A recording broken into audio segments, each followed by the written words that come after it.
uyu Victoire yavuze akavuga ngo yarabuze akaza kujya mu Burundi, yava kujya mu Burundi akajya muri Kongo, ari nawe waje kurasa mu I Rubavu, kandi bikumvikana ko urundi ari kuvuga ikinyarwanda. Vuga abo type bari gushyingura, bari mu kiriyo ariko badafite umurambo. Icyo bari bazi nuko gusa abantu urumva ubwato bwaragiye, ngira ngo abashyitse ni nk'abantu ngo 10 nibo batanze testimony bavuga ati rero mama twari turi kumwe ariko ntago abashe kubikora, bari umuntu twari turi kumwe ntago abashe kubikora. Nuko nguko nuko inzira bacamo imeze. So back to ku Banyarwanda, reka mbabwire iyi ni iyi ni breaking news, no kumena ibanga, mumbabarire menya ibanga mubarire.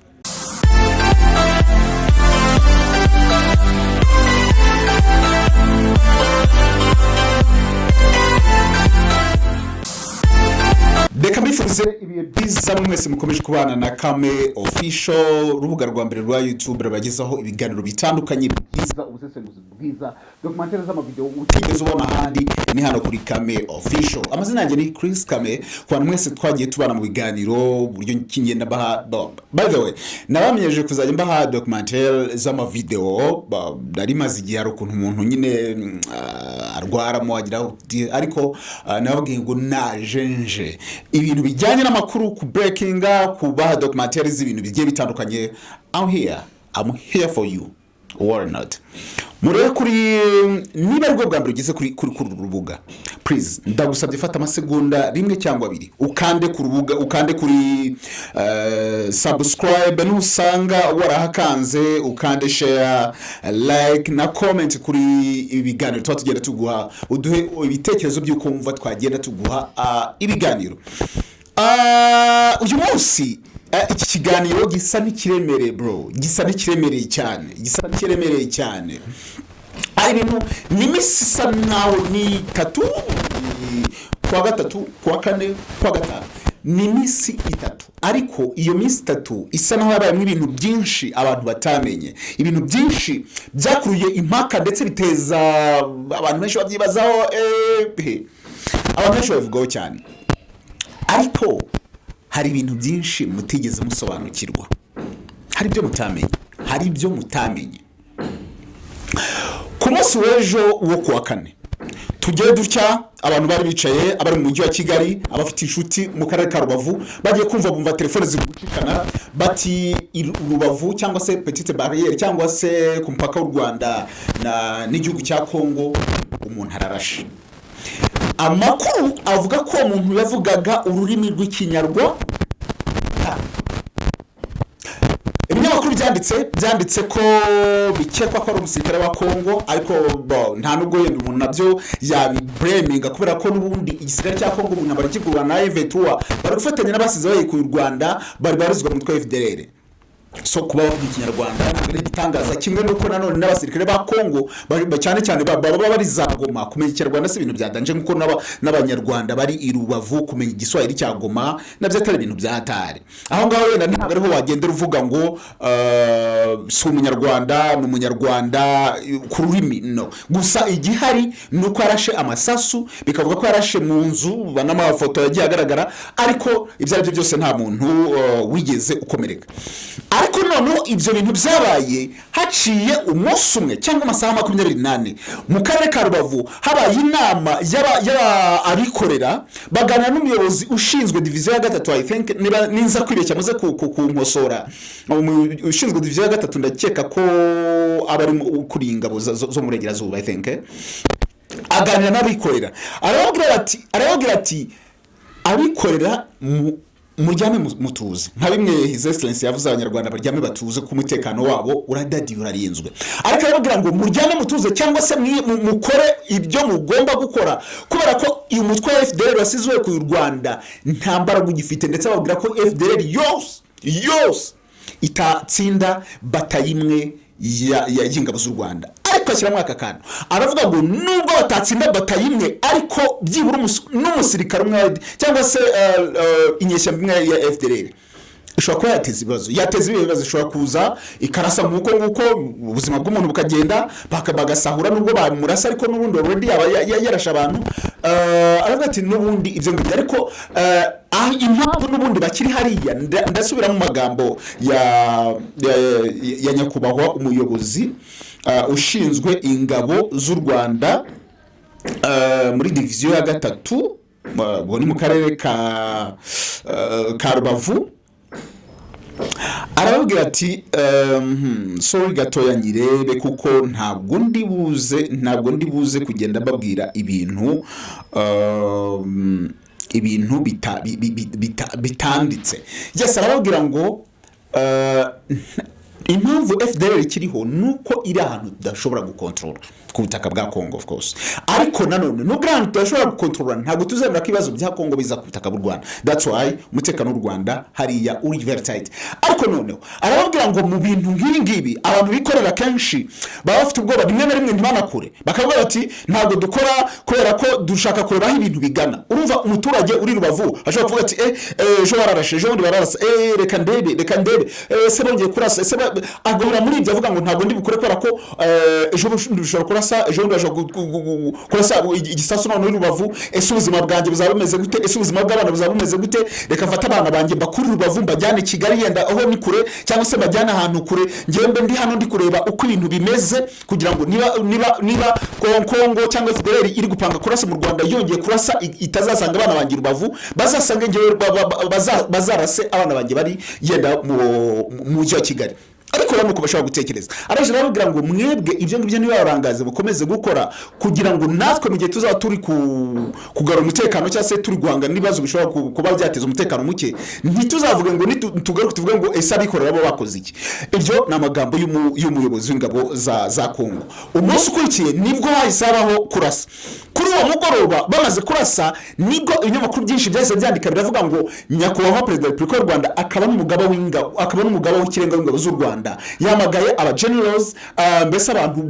bakomeye mu ngabo z'u Rwanda kugira ngo barebe iby'umutekano ndetse no kureba uko umutekano w'u Rwanda nyine umeze. Ibyo benshi barabihuje rero bati perezida yahamagaza inama kubera ko uwo muntu wo muri Congo cyangwa se FDL yarashe mu Rwanda. Ariko ubirebye neza ntabwo ntekereza ko his excellency yahamagaye inama kubera ko bari bamaze kurasa i Rubavu. One yari umuntu umwe.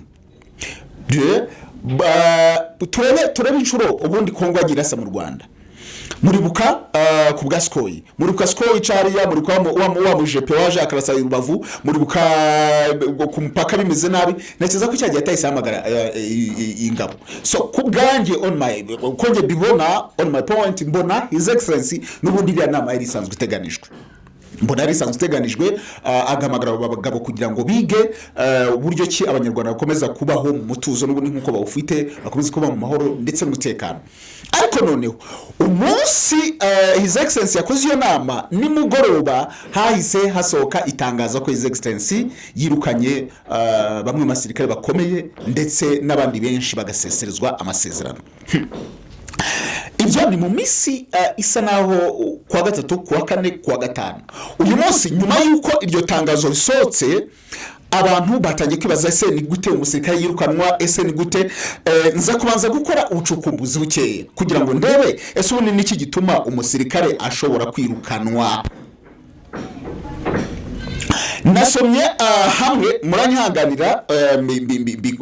quoting mbahe credit kuko aribo babyanditse ni cyamakuru Igihe banditse ngo bigenda bite ngo umusirikare yirukanwe mu ngabo z'u Rwanda. Baranje baravuga ngo umwuga w'igisirikare n'umwe mu myuga ikomeye ndetse ifite imiterere yihariye kandi mu mikorere yawo ugira amategeko awugenga ari nayo abawukora bagomba kugenderaho. Igisirikare aho kiva kikagira ku isi kiba gifite amategeko n'amabwiriza agenga abagikoramo mu rwego rwo kurushaho gufasha abakora mu uwo mwuga kugendera ku murongo umwe kandi bahuje umugambi. Iyo uvuze ikinyamfura no kugendera ku murongo umwe benshi bahita bafatira urugero ku ngabo z'u Rwanda kuko usanga kenshi abazirimo barangwa n'ikinyamfura guca bugufi no kugendera ku mategeko. Nubwo bimeze bityo ariko rimwe na rimwe hasohoka amatangazo y'abahoze mu ngabo z'u Rwanda basezerewe muri uwo murimo cyangwa abirukanwe kubera impamvu zitandukanye. Ni ibintu bikunze gutungura benshi bakibaza uko abasirikare bashobora kwirukanwa cyangwa kutongererwa amasezerano, ndetse rimwe na rimwe ugasanga harimo n'abasirikare bakuru. Ibi ntabwo bigoye gutungurana cyane ko umwuga wose ugira amahame, amabwiriza n'amategeko agomba kubahirizwa. Kuba ukora bitari ibyo ngibyo bakirukanwa cyangwa se bagahabwa ibindi bihano. Guhagarikwa mu kazi by'agateganyo no kwirukanwa ni bimwe mu bihano bihabwa abagize ibyo batubahiriza mu ngabo z'u Rwanda. Iteka rya Perezida wa Repubulika rigenga stati idasanzwe y'ingabo z'u Rwanda ryo muri 2020 rigaragaza ko hari impamvu nyinshi zishobora gutuma umusirikare yahagarikwa kuri uwo murimo.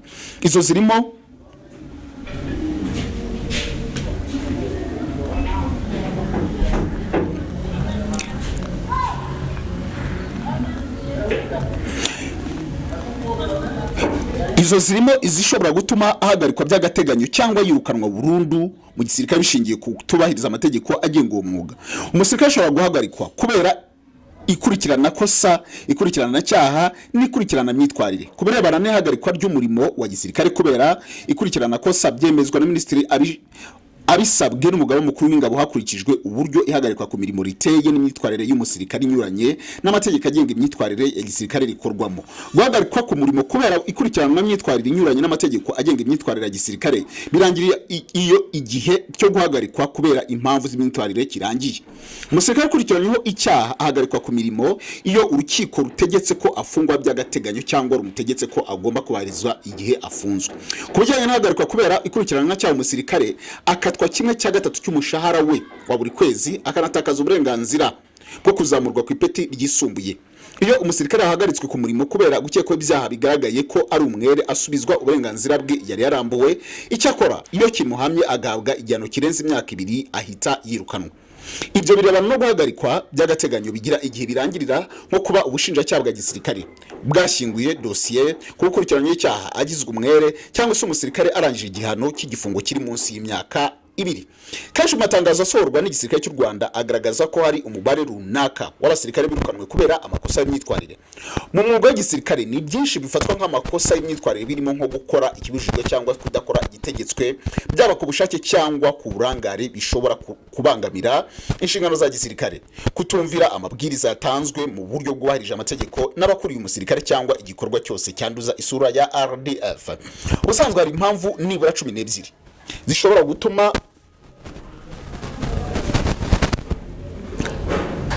umuntu areka igisirikare nk'uko iteka rya Perezida wa Repubulika ribigaragaza. Izo zirimo kujya mu kiruhuko cy'izabukuru, irangira ry'amasezerano n'umurimo, iseswa ry'amasezerano n'umurimo, gusaba bikemerwa, gukurwa mu kazi no gusubizwa mu buzima busanzwe. Hari kandi kugabanya umubare w'ingabo, kwirukanwa, kwimurirwa burundu rwego rwa leta, kunyagwa amapeti ya gisirikare, ukatirwa burundu igihano cy'igifungo kingana cyangwa kirenze imyaka 2. Bagiye bandika kuko yenda ntekereza ko ari ufite ipeti riri hejuru mu birukanwe bose, ariko bivugwa ko yirukanwe kubera ruswa. Uyu nguyu yahoze ari umuyobozi w'ikigo cya Nasho. Bivugwa ko hari uburyo yakoreshaga umutungo w'icyo kigo n'amafaranga mu buryo budakurikije amategeko. Mu kuza gukora rero iperereza bagasanga nyine hari ibimuhama ibintu nk'ibyo ngibyo. Bita abantu benshi bibajije ese uyu musirikare yirukanwe gusa cyangwa yanatawe muri yombi. Hari inkuru niba nibuka neza ngira ngo 2020 muri Covid, I think muri 2020, igihe Lieutenant General Charles Muhire yirukanwaga yafatwaga yari sezero mu gisirikare muri 2014, ariko aza gufatwa ngira ngo afungirwa i Kanombe. Bisa neza kuko ruswa n'ubundi bisa neza n'ibingiye. Niyo mpamvu benshi bajya bavuga ati se yafunzwe yagize gute. Ibyo bintu rero byahise bihurana, bavuga ngo ese umutekano w'u Rwanda umeze utese koko Kongo yamaze no kurega muri ICC, ivuga ngo ICC ifungure dossier, RCC kabivuga ko igiye gufungura dossier ku Rwanda. Ese bizagira gute? Ariko hari ikintu kimwe nshobora kubabwira, nuko umutekano w'u Rwanda icyo mbizeje cyuradadiye. Sindi umusirikare, se nabaye mu gisirikare, ariko nta n'uwacu wabaye mu gisirikare, ariko icyo nzi umutekano wa RDF ibyo worry not. Ariko haje kuba nanone igihe abantu bakiri muri ibyo ngibyo, hari umuntu wahise avuga ngo uyu munsi ngo ku itariki ya 30 z'ukwezi kwa 8 ngo ni umunsi w'ababuriwe irengero. Nanyarukiye ku rubuga rwa Twitter yes narugiye ku rubuga rwa Twitter rw'umuntu witwa Ingabire Victoire ni ukunze kuvuga ko yagiye agura abantu yagiye agira gute sanga yanditse kuri Twitter agira ngo on this international day of the disappeared let us remember those who have disappeared in Rwanda hashtag muri abo ngabo yashyizemo abantu benshi harimo yashyizemo ngo witwa Joseph Harerimana Emile Gafirita hakazamo Ben Rutabana Dominique Shirambere Kofi Jean Niyonkuru harimo Yusufu Biganiro Gerard Nyamihirwa James Auguste Kiza Jean Dodier Munyeshyaka ashyiramo Inosa Bahati Damien Bizimana Boniface Cassien Ntamuhanga n'abandi yashyizemo gira ngo nabantu bagera buri list iri abantu 10 ubwo nabantu 20 yashyizeho avuga ko abantu baburi irengero ariko kuri Twitter umuntu witwa Victor Murashi Rutatina yaje guitandika aragira ngo most of the people who claim to have disappeared were later found to be hiding in DRC. A case in point is about a certain Constante Tuyishimire, whom people claim to have disappeared, but he surfaced in Burundi before heading to DRC. So why don't you ask your friend Wazalendo in DRC? Uyungu yashatse kuvuga ngo uyungu mubo Victoire yavuze ko baburi wirengero baje kuvuga ko yaje kugenda akajya mu gihugu cy'u Burundi ariko ari planninga kugenda mu gihugu cya Kongo. Abangaba ushobora gusanga uyu Victoire yavuze akavuga ngo yarabuze akaza kujya mu Burundi yava kujya mu Burundi akajya muri Kongo ari nawe waje kurasa mu I Rubavu kandi bikumvikana ko n'undi ari kuvuga ikinyarwanda bivuga ngo abantu bose n'ubundi bagiye bakava aho ngaho bakavuga ngo baburi irengero sometimes bakanabishyira ku nzego z'u Rwanda ugasanga bagiye Burundi bakajya no muri Kongo one on simbizi niba rero abangaba Victoire bisa naho aba bantu avuga ko bawuri urengero rimwe na rimwe ngira ngo kuri case ya Bahati Arib yavuze ko Bahati we bivuga ko atakiri mu Rwanda bivuga ko abantu bamubonye agenda Uganda so ariko Victoire akavuga ko abantu bawuri urengero abangaba impamvu kuri Victoire navuze ngo uyu munsi ngomba ntago nabura kubivugaho niyingiye mwabonye neza inkuru yariri kuri Bwiza yariri kuri Bwiza I think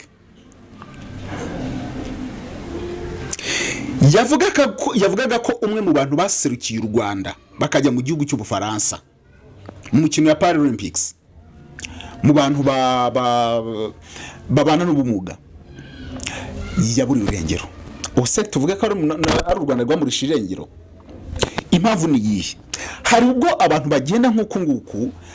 by the way sinzi n'impamvu abantu bari kugenda bava mu Rwanda ugasanga umuntu mu gitondo numvise yagongwa buri sorry ngo ya ingwahunze igihugu kandi ari ibintu bya showbiz uyu nawe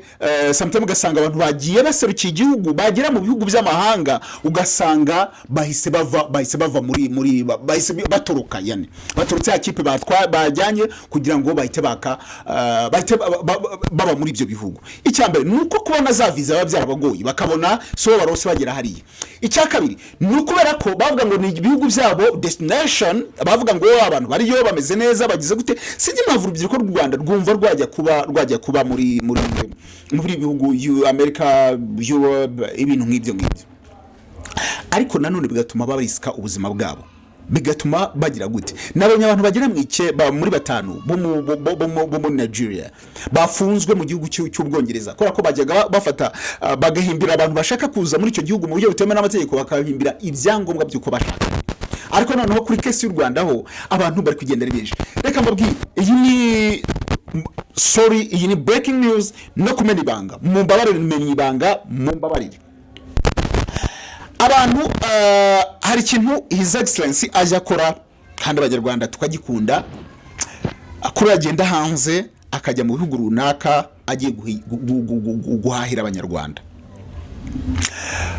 rimwe na rimwe usanga ibihugu byinshi yagiyemo bahita bashyiraho visa free ku banyarwanda cyangwa se visa on arrival ku banyarwanda. Visa on arrival ni kuvuga ngo uragera ku nta uwango nyine uragenda wipanzura hagira nta kikubuza guhita winjira mu gihugu bakaguteramo visa ukinjira. Noneho hari destination z'urubyiruko rw'u Rwanda ni nyinshi cyane cyane ya mbere ni Leta Zunze Ubumwe za Amerika, Canada, Australia, ibihugu by'Uburayi. Hakaba ari ibihugu bimwe abanyarwanda bagenda umuntu akagenda mu bwato akamara amezi 2. Ejo bundi hari umushiti wanjye wari aduha testimony muri group atubwira buryo ki bavuye nyine bari mu kiriyo cyo kubura mama wabo. Mama wabo byagenze bite? Mama wabo gusa ntabwo ari umunyarwanda, yari umurundi. Yaraje mama wabo ajya mu gihugu cya Uganda. Ajya mu gihugu cya Uganda hari ukuntu ngo bacora abantu sinzi nari kuri bakabageza kuri Lake Victoria, then Victoria sinzi ukuntu ngo bajya mu bwato bakagera sinzi no mu nyanja ibintu nk'ibyo ngibyo ngere bakoneta. Ariko yo wamaze kujya muri ubwo bwato nakato gasanzwe nkabira yenda ubwogeza buri guca. Ubwo bwato mu bugendamo igihe kingana no kwezi. Utwara ntabwo ngo amafaranga ubishyura bo baragucora bakabashyira mu bwato gusa mukagenda. Ubwo bwato buba bumeze nk'intuze nk'igisashi bugenda. Noneho mugera ku rwego rwo iyo mugeze hagati imbeho ibihari. Icyo ni cyambere. Icya kabiri inzara. Mugeramo hagati bikaba ngombwa ko ngo we yatubwira nyine kuri mama we ngo bagiye ari abantu kugira ngo bageze muri 50 bari mu kato. Nubwo bageze hagati ubwato butangira kuzajya buremera bikaba ngombwa ko bushobora kuza gusinkinga. None bikaba ngombwa ko babantu bari mu bwato bakura mu bagenda bamujugunya mu mazi bo ubwabo urumva turi kumwe turi 50 twenda tuvuye Burundi tugiye duhedinze muri France cyangwa se muri Australia, ariko none bikaba ngombwa ko umwe tumufata tutamwanze ahubwo kugira ngo gupfa benshi yapfumwe tukamujugunya mu mazi ifi zikamurya. Then tukagenda imbere twagira tukabona harundi tukamufata tukamujugunya mu mazi. Ubwo bivuga ngo ubiro byinshi niwe bajugunyaga. Mama we rero yari umumama ufite ibiro byinshi. Baramuga ati mama ahantu uraza kuduteza ibibazo, ihangane ntabwo twakwangaga. Mama ati mama barafite abana, baramufata papa mujugunya mu mazi. Abo tipe bari gushyingura bari mu kiriyo ariko badafite umurambo. Icyo bari bazi nuko gusa abantu urumva ubwato bwaragiye ngira ngo abashyitse ni nk'abantu ngo 10 nibo batanze testimony bavuga ati rero mama twari turi kumwe ariko ntabwo abashe kubikora, bari umuntu twari turi kumwe ntabwo abashe kubikora. Nuko nguko nuko inzira bacamo imeze. So back to ku banyarwanda. Nambabwiye ku kintu cyitwa visa on arrival.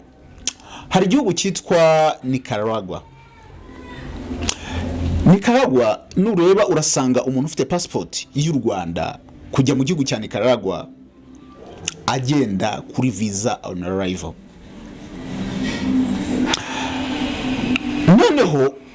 abantu bafataga barafata bagafata sani byoroshye. None ikibazo kiba kujya muri Mexico hari ukuntu utanga amafaranga ukinjira muri Mexico, ariko noneho muri Mexico intambara bacamo bro, umuntu ashaka kumara ukwezi cyangwa amezi 3 ari mu gihugu cya Mexico. Barabafunga gute fendefe yo mwagize amahirwe aragenda akagera ku mpaka wa US agahita yideklara akavuga byanga bikunda wese atavuga ko ari impunzi, ahita avuga ko ari impunzi.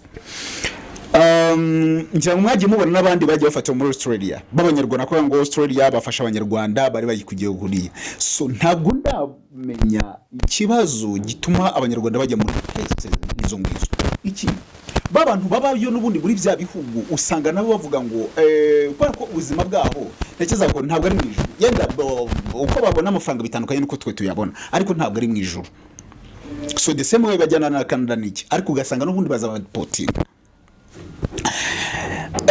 Rero aba bantu wa muntu wagiye avuye mu Rwanda akagenda gutyo ntabwo asigabwiye abantu ngo ndagiye, kubera ko ashaka kugera hariya bakamudipotinga bakamugarura cyangwa se bikanga ntabwo bavuga ngo ndagiye abarisi. So abantu bagahita bavuga ngo umuntu yaburi urengero, aribwo uyu Victoire Ingabire agenda akavuga ngo umuntu yaburi urengero cyangwa se akaragenda mubwo uretse ko nk'abari abantu twabonye batanu bari mu gihugu cya Australia bafashe bagafunga byo Australia itaza kuzi hari kubimenye gute, hakuza avuga ngo umuntu yarapfuye yagize gute. kwako baragufata mu gihugu cyabo bakagufunga yenda sometime kuko ubavuze kuri impunzi nta gihugu uri kwerekana nta passport y'u Rwanda ufite urumva ntiwavuga kuri impunzi y'u Rwanda kwako ufite passport y'u Rwanda ntabwo uri biyerekane kandi impunzi igira passport ntabwo uri bwerekane passport bavuga ngo urasaba ko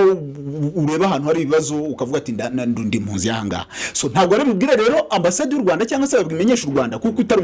uterekanye ko umuturage w'icyo gihugu nabo bakaba bakohereza kuko nyine uterekanye ko umuturage w'u Rwanda as Congo but worry not. Ayo niyo makuru navuga ngo uyu munsi iri bavugwa muri mu bijyanye na politics ariko nanone no ku ruhande rwa showbiz hari ibyavuzwe n'ikiganiro gikoze uyu munsi reka nshyira kuri iki ngiki nacyo ukirebe urebe uko ibintu byiriwe bivugwa hano mu Rwanda biri kuvugwa kuri saga ya Gona na Jihad umenye se nibiki yago ko yahungiye muri Uganda what will be the results ese yagubundi ahungiye muri Uganda koko cyangwa ashaka guhita somehow byose nabishyize muri kiganiro gikurikira by the way no Nyagatare no wiwanyu ngira ngo nawe batabagwe nawe muri Tabagwe I think uwo mugabo bamushyize muri gereza bamufungana n'abagabo umwaka urenga ari muri gereza bamurongora mu kibuno ubu tuvugana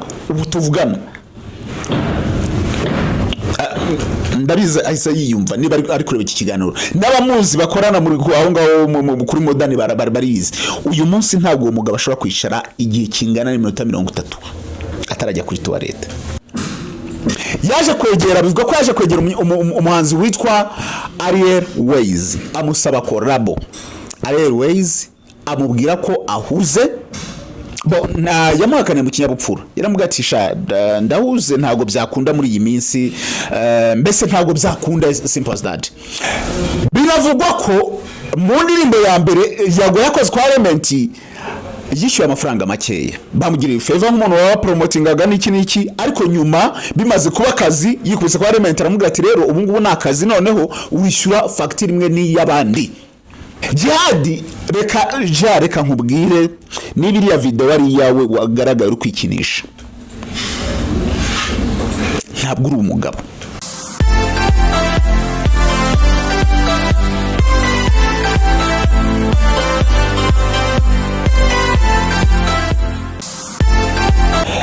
reka nayo mbifuriza ibe byiza mwe mugenda mubana na Kame official ni ibintu byiza cyane ndabashimira cyane ko mugenda mubana natwe kuri urubuga ibitekerezo byinshi abandika message n'ibiki ntabwe ko ntazabatengwa kuri inshuro tugenda tuvuga byinshi bitandukanye ariko nanone nk'abanyarwanda ari gihe tugenda tureba ibintu tukabona birimo baragenda bifata intera ukagenda ukabona ibintu birimo baragenda bizamuka twe tukabona ni ibintu biraho bya showbiz cyangwa se ni ibintu biraho byo gutwika nk'uko abantu babivuga ariko down ibintu bimeze nabi cyane nagiye kubona mbona kuri X urubuga rwa X rw'umuntu witwa Yagopondad yanditse ngo niba rufunguye yandikiye abanyarwanda n'u Rwanda avuga ko asezeye ariko biba nanone nyuma yuko hari hamaze kuba saga cyangwa se ibintu bigaragara ko hari video y'umuntu witwa Jihad arimo arikinisha iriya video yo ntabwo ari fake iriya video niyo na nyirubwite arabyemera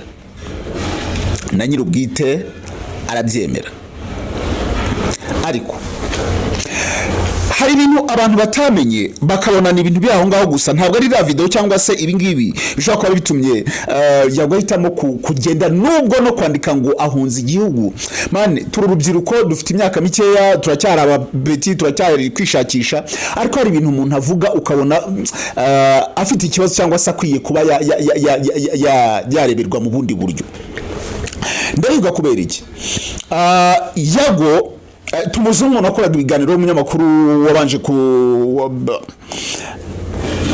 binyamakuru bigiye bitandukanye za Goodrich za nde n'ibiki Yago ariko nk'umuntu wakuze muri secondaire kwa kundi buri mupeta yumva yakora ibingibi nibi bose ndahamya neza ko muri mwese muri kundeba buri wese ari muri secondary cyangwa se muri primary cyangwa se muri O level byanga kunda harakantu yageragezaga ukagerageza kuba umusani abantu benshi bigiraga basani cyane cyane abarapera uzanasanga naho abantu bose bakora indirimbo za zisanzwe baratangiye bakora hip hop muri kubera ko icyo gihe nyine buri mupeta wese yumvaga akora ibyo bintu. Yago rero nawe yatangiye nyine ari umuhanzi aho ngaho so yumva ko rero iyo kariyeri azayikomeza amaze kubinyamakuru aho gati none bamaze gufata abantu bamaze gufata platform reka nge gukora indirimbo ajya kwa element ya gukorera ikintu cya danger indirimbo yasohoka iranakundwa kuba yarakunzwe. Yago ntabwo arafite gahunda yo gukomeza gukora muzike yarakoze indirimbo yo kuvuga ngo avuga kwa kundi nyine uvuga ati amateka yawe n'iki ariko ari indirimbo bya bindi birabyo kwishimisha atagiye kubishyira muri atagiye kuvuga ngo ni kariyeri agiye kwinjiramo solo avuge ngo agiye gukora muzike. Fendefe yaje kubona indirimbo ikunzwe benshi banayita ngo ni indirimbo ya element kuko okawa sarukuntu element ambakinga n'ibiki aza kubona indirimbo ikunzwe bavuga ati kariyeri nyikomeza ariko bihura n'ubundi na kwa kundi n'ubundi muri secondary yari umuntu n'ubundi waririmbaga wari umuhanzi bla bla bla bla bla. Yago umuntu wafashaga abahanzi abahaye ibiganiro n'iki yumvaga ko abahanzi nabo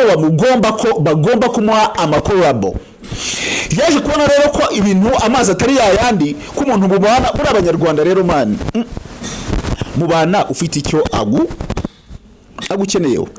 yumvaga ko ari umunyamakuru ahostinga abahanzi akumva ko buri muhanzi wese ahostinze hari icyo amugomba. Yaje kwegera bivuga ko yaje kwegera umuhanzi witwa RWANDA amusaba korabo. RWANDA amubwira ko ahuze na yamuhakane mu kinyabupfura yaramugatisha ndahuze ntago byakunda muri iyi minsi mbese ntago byakunda simple as that ariko mu yandi magambo yarashatse kumubwira ati ngewe ntago ndi ku rwego rw'uko twakorana nawe indirimbo ndi umuhanzi ushaka kuza kuri platform yawe ufite platform nini ariko ntago ndi umuhanzi mu byo bijyanye mu kazi bigiye mu kazi k'ubuhanzi ntago ndi umuhanzi wo kujya kuririmba mu ndirimbo imwe nawe. Yago yumvise sinzi urumva yaravuye muri industry yitangaza makuru agiye muri industry y'abandi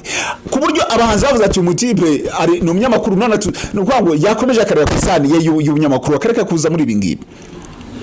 bivuga ko yagereje abahanzi bagera muri bangahe baringa batatu ahubwo ati twakoranye collab bakamunanira. Binavugwa ko mu ndirimbo ya mbere Yago yakoze kwa element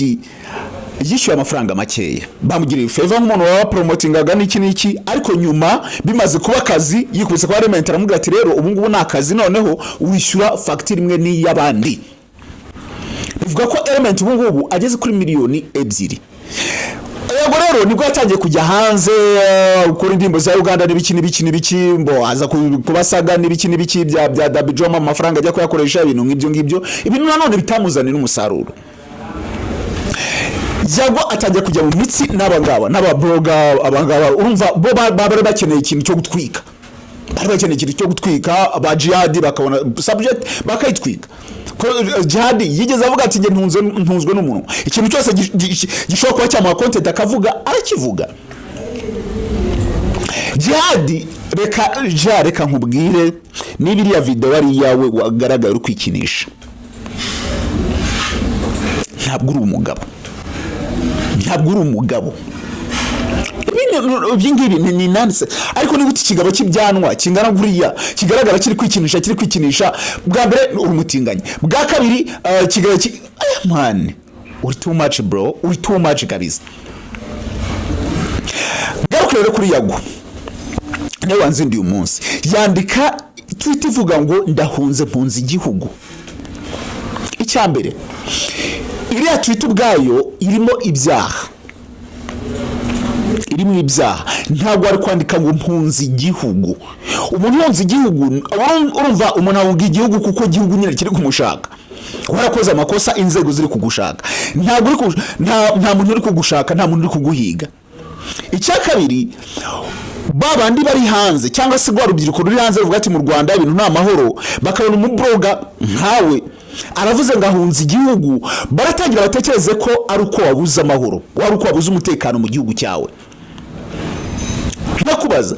mu Rwanda ubuze umutekano mu Rwanda ugiye kuwushakira muri Uganda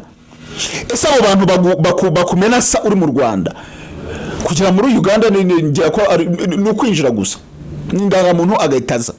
na amafaranga atageze ku 270 n'ubundi aho yahagusanga nta muntu yo nta mukwa ariko noneho biriya nubwo avuze ngo abantu basebye igihugu ngo badekati n'abaki ahubwo usereje igihugu aprise kubera ko niba uvuze ngo uhunze igihugu iyo context ubwayo mpunze igihugu it means a lot kuko abo bantu bose uzumva barwanya ubutegetsi barwanya u Rwanda bavuga ko bahunze igihugu yatorotse igihugu wari kuvuga uti ngewe guhangana na bajihadi bafite umuntu undenze birananiye ariko ntuvuge ngo uhunze igihugu hari abantu bagiye bavuga ko ufite abantu bo muri famille yawe bakora muri RIB ni bivugwa narabyumvise wowe ukavuga uti ibibazo byabagejeje ku bantu igihugu uvuga ko ibibazo byabagejeje ku bantu ukavuga ko batigeze bagutabara ari nayo mpamvu hisemo guhunga igihugu nkuko wabyanditse yago ntabwo uravuga ngo abantu navuga ngo basebye igihugu mani wagisebeje please I'm telling you kuko wavuze ngo nahunze igihugu mana yanjye iyo cyo ntuze nayibonye ndavuga se ni yago kuko niba uvuga ko wareze abantu ntibaze kugutabara erega ribu nayo tuzayitwigira hari amategeko igihugu kigenderaho hari constitution kajyana n'amategeko ari no ribu igenderaho ribu ntabwo ikatira umuntu ribu bafite n'iminsi bagufunga nayo yirenze barababaza bashobora no kuvuga ati bagufunze mu buryo butemewe n'amategeko none niba uvuga ngo wagiye kurega iyo ribu urwo inzego ntabwo zagutabaye nta muntu wajyanye ngo umurege niba baranamujyanye ribu nayo n'abantu baba bati ese abo bantu bari ni showbiz ututse kanaka urimbwa wasambanye wagize gute nta bimenyetso ariko mwese muri kugenda mutarangana gusa none wa muntu watutse uramfashe ufashe kamera mututse je murataranganye ejo bundi mwonge muhura mu kiganiro muri kwa sha twaratwikaga none ribu igereka avuga ibi ni nonsense ribu ifite ibintu byinshi byo gukurikirana bro byinshi cyane miliyoni 13 z'abanyarwanda bose bakeneye ribu ntabwo ntekereza ko bangana na miliyoni 13 so rero kuvuga ngo ntabwo bigize nge nugize numva nibyo numvise ko ufite abantu bakora muri ribu ari no mpamvu bira bintu bya channel yawe ngo byahise biba successful ibintu bikagenda neza ariko ntabwo ari uko ntekereza ko ufite abo bavandimwe cyangwa abo bantu bo muri ribu ahubwo nuko nyine ikirego cyagaragaraga ntabwo ntekereza ko abanyarwanda bose bafashwa buri munyarwanda wese afite uburenganzira bwo kuvuga ngo akagena muri ribu akavuga ati mfite ikibazo kiniki bakagikurikirana ntabwo bagendera kuko kanaka cyangwa ugize ari ibyo ngibyo ariko ngo hari abantu bari ntabwo twakabaye tuzi umwana wa minister ufunze kandi cyo gihe aranafunze minister ataraba minister akiri umuyobozi w'amagereza izo gereza ari umuyobozi wazo ari nazo zifunze umuhungu we bikoreka ko mu Rwanda nta muntu hejuru y'amategeko ikindi ku banyarwanda yo amategeko aba applicable kuri uburyo bingana kibaza ngo ubunzi icyo gihugu ntacyo ubunze reka mbishyire muri context ndetse gukomeza kuvuga nk'ibyo wavuze ubunzi abantu ugiye muri Uganda uvuye mu Rwanda ni minota ingahe nta mafaranga ngahe iyo ndangamuntu bose afite indangamuntu wo mu Rwanda agenda ku mupaka niyo utaba uyifite hari akanuze ubuzura ugahita ujya muri Uganda uri umunyarwanda n'ubundi abo bantu bahagusanga nta muntu nta mukwa rwose n'ubundi abo bantu bahagusanga ahubwo ibibazo ugiye kwitera n'ibingibi bikurikirangiye kukubwira bro icyambere ushaka kubona ko abantu bakwanga ahubwo nuko wagiye muri industry y'abandi wari blogger mwiza wari umunyamakuru mwiza kuri YouTube abantu bagukunda yuba urakomeje kuri ubu ngo tuba turi gucelebrate million views subscribers sorry ariko wagiye mu bintu abantu bavuga bati ibintu nta passion yawe ibintu nta career ibintu nta tara yabyo ujya muri music ibyo byase bituma kuko ukora ibintu bibiri cyane hari kimwe uhatiriza kigufata umwanya munini kuruta cya kintu udahatiriza ngo cya kintu udahatiriza ugishyiramo umwanya munini ngira ngo ejo bundi wamaze hafi amezi 2 udakora kuri YouTube uri mu ndirimbo ariko bivuga ngo ubihanyine umwanya munini kandi n'amafaranga kandi nta ukagaruka abantu barakwibagira abanyarwanda niko bameze bro babandi ibintu biri current babandi bari gutwika usanga nyine bamaze gufatisha hande no bafite abantu bawe bavuga ati abo bantu ngomba ni abantu ba breaking inkuru iwanjye uzasanga ire narabafasha ntumwitware wo mwikomo icyo gihe niba utaruhari wamusigi ikibuga aragafata babantu noneho akabaha care zirenze zo bahaga ntabwo baza ko urumva ko abantu bose ntabwo abantu bose bakwanga bro ahubwo reba ngo ese how am I kuri aba bantu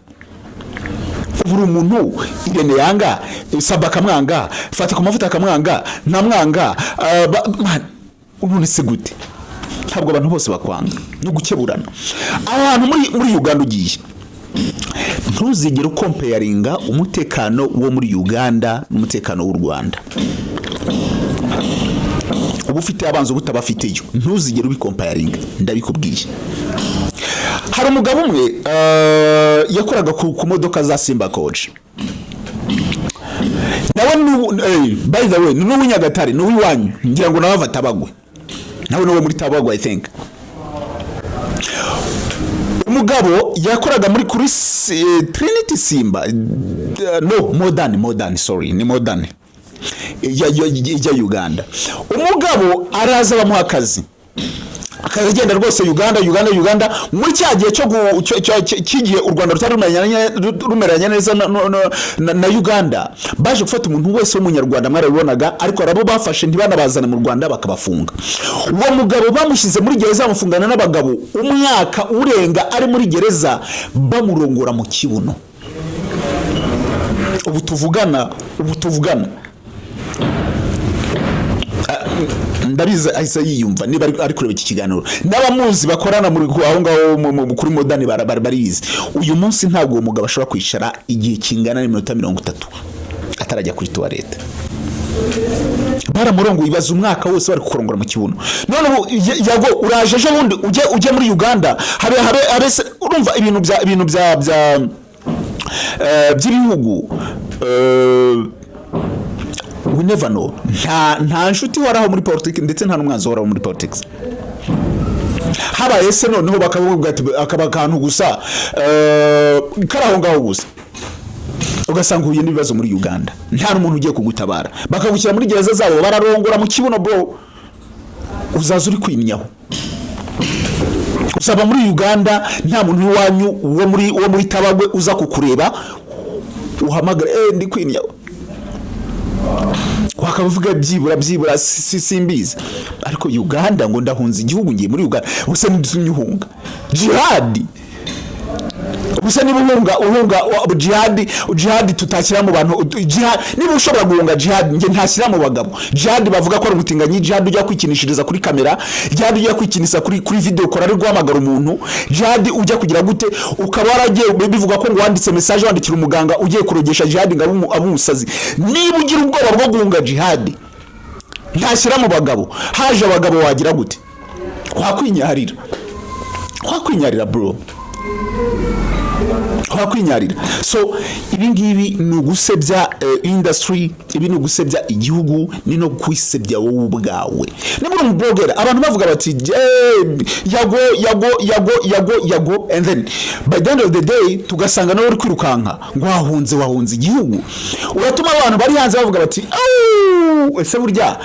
mu Rwanda nta mutekano hari kugeza ubwo n'abantu bari figure kuriya bahunga igihugu makuru mfite nuko nta muntu wigeze aza kugutera iwawe ibyo wavugaga ngo baje bajye gukora boxa icyo nemera cyo muri showbiz nyarwanda harimo ubugombe ku buryo umuntu yanakuronga ariko uwakuronga n'ubundi muri Rwanda no muri Uganda yakuronga so kuri iki kintu cyo kuvuga ngo yago urahunze reka mbivuge muri iyi sense navuga ngo uri gito navuga ngo utengushye bamwe mu bagukundaga baba big energies utengushye bamwe mu bagukundaga niba ari na muziki kujyanye ukavuga ngo wenda mu Rwanda producer bose ntago bashaka gukorera ugiye gukora muri Uganda ibyo ukaba ntagiye ugakora ugataha ariko Uganda yenda bavuze ngo bakubyariye mama wawe simbizi, ariko Rwanda you can't compare it with Uganda. Noneho bijyanye n'umute iyo uvuga ati yenda business hano ntari gukunda yenda abantu n'ikireka ngiye gushakira muri Uganda, it's fine, abantu babyumva ko umuntu ashaka kuva mu Rwanda ntabwo ari tiko kuhigira mu Rwanda. Ariko iyo uvuze ngo mpunzi igihugu, it's another thing. Ubuvuze ikindi kintu bro, ubuvuze ikindi kintu. Kijago nicyo ngicyo ngewe nagiraga mvuge kuri ibyo ngibyo. Reka mbashimire mwe mwese mukomeje kubana na Kame Official. Amazina yanjye ni Chris Kame. Ndabashimira ko mugenda mubana natwe mu biganiro tugenda dukora buri munsi, mwe mugenda mu streaminga mu ibitekerezo, like, share na comment, byose ni ibintu byiza kandi